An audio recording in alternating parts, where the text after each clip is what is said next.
네, 2월 5일 증권사 데일리 헤드라인입니다. 대신증권 중국 이제 경기 반등 속도에 주목하자 이런 제목을 붙이고 있고요.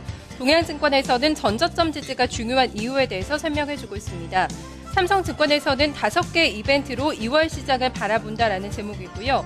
신한금융투자에서는 ISM 제조업 지수의 급반등, 다시 IT주를 돌아볼 시점이 됐다고 강조하고 있습니다. 네, 이어서 토러스투자증권입니다. 중국 제조업 PMI의 박약이 다르게 나타난 이유에 대해서 분석을 하고 있고요.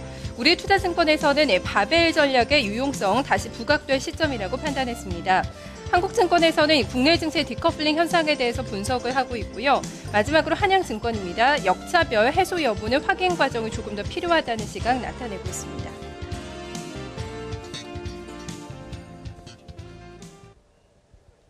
네, 오늘 나왔던 데일리 중에서 먼저 현대증권의 리포트부터 점검을 해보도록 하겠습니다.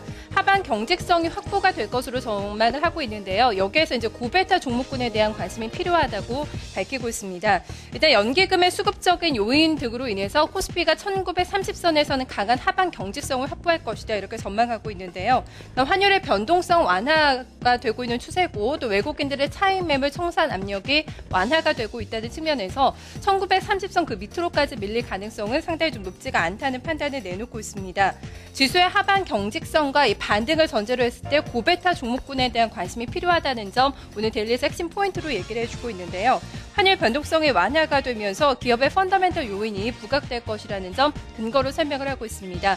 해당돼서 좀 볼만한 종목군도 함께 언급해주고 있는데요. 일단 GS건설을 좋게 봤고요. 롯데케미칼과 LG상사, LG화학과 SK하이닉스 그리고 풍산까지 고베타에 해당하는 종목군이라고 설명을 해주고 있습니다. 네, 이어서 우리투자증권입니다. 바벨 전략의 유용성이 다시 부각될 시점이 왔다 이런 좀 분석을 내놓고 있는데요. 일단 강한 좀 시장의 반전은 아직까지는 기대하기는 힘든 것은 사실이라고 먼저 얘기를 하고 있습니다. 일단 어제까지 코스피 시장의 대부분의 대기업들이 실적을 발표했습니다. 금융주를 제외한다면 거의 다 업종 대표 종목들 실적을 내놓고 있는데요. 그렇기 때문에 실적에 대한 좀 불확실성, 우려감이 줄어들면서 더 이상 실적의 시장을 끌어내리는 재료가 되지는 않을 것으로 전망을 하고 있습니다.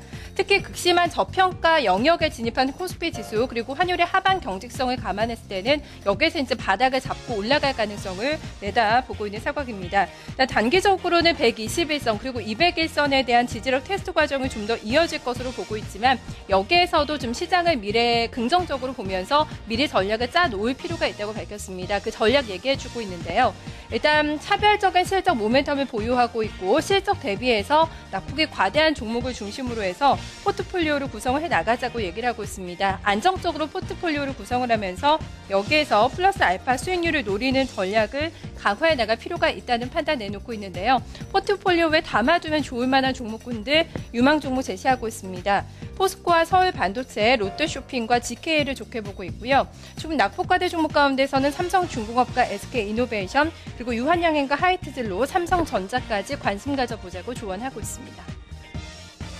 네, 마지막으로 신한금융투자의 리포트입니다. 디스카운트 퍼즐이라는 제목을 붙이고 있는데요. 일단 이번 달에 두 번째 고민이라고 할 수 있는 예상치 못한 쇼크 가능성에 대해서 오늘 데일리에서 논의를 하고 있습니다. 일단 크게 3가지 쇼크 후보군이 존재한다고 밝히고 있는데요.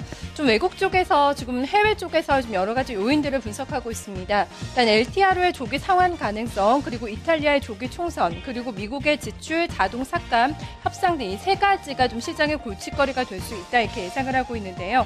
하지만 이 최악의 시나리오가 현실화될 가능성은 낮다면서 쇼크는 없을 것이라고 좀 미리 단정지어서 결론을 내리고 있습니다. 관심 업종은 IT와 은행을 봤습니다. 환율 변수는 있지만 지금 순서상 대형 IT주 쪽에서 먼저 반등 나올 것으로 예상하고 있는데요. 그 IT주 섹터 안에서도 가장 낙폭이 컸었던 LG 디스플레이 그리고 삼성전기, 삼성전자 순으로 해서 반등 나올 것으로 예상을 하고 있습니다. 대형 IT 섹터군과 함께 IT 부품주 여전히 좀 관심권에 둘 필요가 있다고 밝히고 있고요.